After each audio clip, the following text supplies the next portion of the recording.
So this wasn't really a very heavy week with new stuff because a lot of it you've already covered. So I wanted to throw in a topic that it does not pertain to quadratics, but it's not a real heavy topic either. It's probability.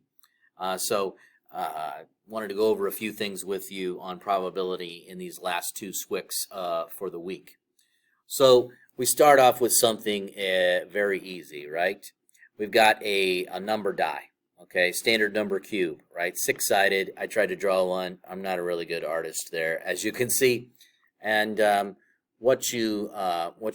only one side on a number die that is in this case, they said, what's the probability of rolling a 6? Okay, well, there's only one 6 on the number die. If there were more than one 6, number one, it wouldn't be a standard number die. But, so one success. Now, that could have been probability of 5, or probability of 1, or probability of 3. There's only one of the successes on that die, but there are 6 total outcomes on that die.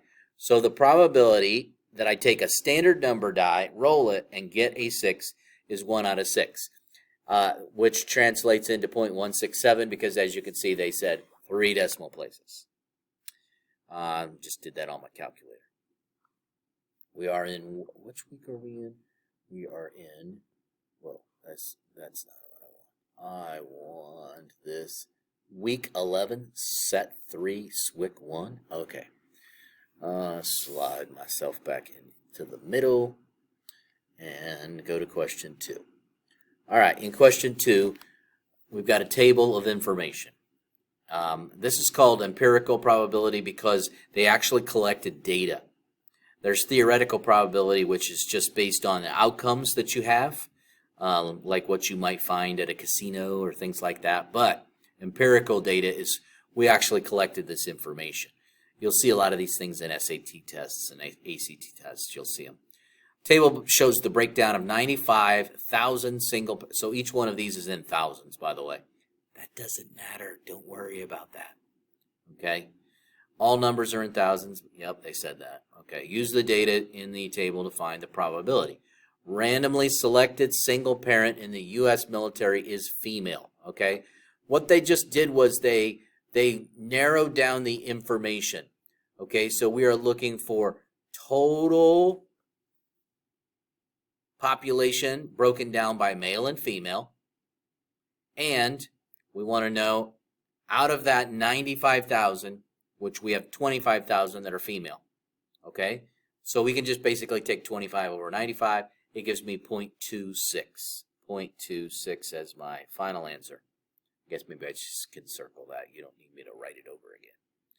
Okay, what if I go to this next question and they say things like this? What's the probability that a single parent is in the Army? So now they have gone down to the bottom row, and we're dealing with the totals of those rows. We have 32 Army, or 32,000, and 87,000. So 32 divided by 87 is 0.37. Remember, they keep saying these are rounded to the hundredth. I know the first question was rounded to the thousandth, but these other ones have been rounding to the hundredths place. Okay, question 4.